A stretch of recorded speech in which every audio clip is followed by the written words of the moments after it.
नमस्कार, मी बनसोड अर्णवराजू. मी श्री शिवाजी विद्यालयात 10वी ड या वर्गात शिकतो.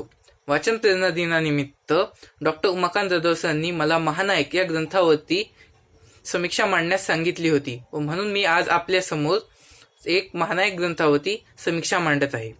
शेतकरी कुटुंबात जन्मलेले व IAS अधिकारी झालेले विश्वास पाटील यांनी लिहिलेली ही कादंबरी आहे.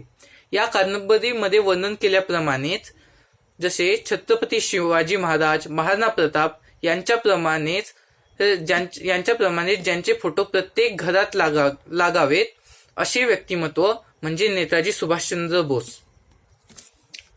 महानायक ही कादंबरी नेताजी सुभाषचंद्र बोस या अपराजित नायकाच्या देशप्रेमाची, कर्तव्याची, कर्तबगारीची, देशभक्तीची, त्यागाची व एकूणच त्यांच्या समग्र जीवनाची गाथा आहे असे म्हणल्यास ते वावगे ठरणार नाही. विश्वास पाटील यांच्या लेखणीत एक वेगळीच ताकद आहे व ती ताकद त्यांच्या पानिपत व झाडाझडती या लेखनातून दिसून येतेच, पण त्यांची तीच ताकद त्यांच्या महानायक या ग्रंथामध्ये देखील अर्थात कादंबरीमध्ये देखील प्रकाशाने जाणून येते. संपूर्ण महानायक ही कादंबरी लेखकाने अशा रीतीने किंवा अशा तऱ्हेने लिहिली आहे की ही पूर्ण कादंबरी वाचताना सर्व दृश्ये ही आपल्या डोळ्यासमोर ओझरती होतात किंवा साक्षात आपल्या डोळ्यासमोर प्रगट होतात असा आपल्याला काही क्षणांसाठी भास होतो. विश्वास पाटील यांनी साध्या व सोप्या पण वाचकांना थेट त्या दृश्यापर्यंत पोहोचवून चित्तथरारक अनुभव देत नेताजींचे अशा भाषेमध्ये नेताजींचे समग्र जीवन, देशप्रेम व त्याग मांडलेले आहे.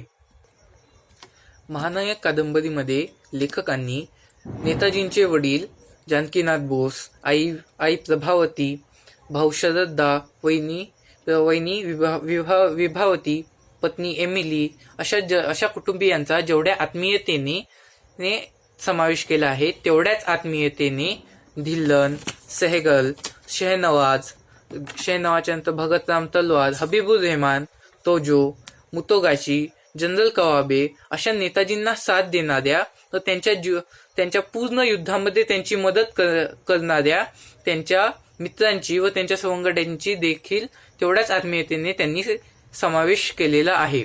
एवढेच नाही तर या पूर्ण पुस्तकातील सर्व महान नेत्यांची माहिती देऊन चित्तरंजन दास, रवींद्रनाथ टागोर, भगतराम तलवार, पंडित नेहरू, महात्मा गांधी अशा थोर व्यक्तींचा देखील योग्यरित्या व अतिशय उत्कृष्ट रीतीने समावेश केलेला आहे. अखेरीस या पूर्ण महानायक ग्रंथामध्ये नेताजींचा गौरव करणारी व आपल्याला थेट त्या पूर्ण दृश्यामध्ये नेणारी, स्वातंत्र्य संग्रामापर्यंत पोहोचवणारी या लेखनाची भाषा व याच्यातले वर्णनात्मक प्रसंग हे सर्व मी या ग्रंथाची व या कादंबरीची बलस्थाने मानतो.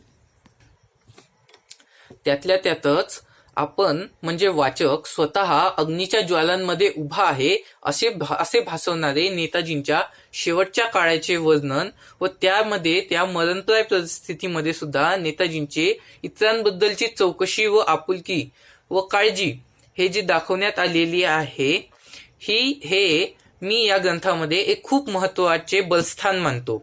अर्थातच थोडक्यात महानायक ही कादंबरी स्वातंत्र्य संग्रामातील सर्व सेनानींच्या व विशेषतः नेताजींच्या पराक्रमाची, त्यागाची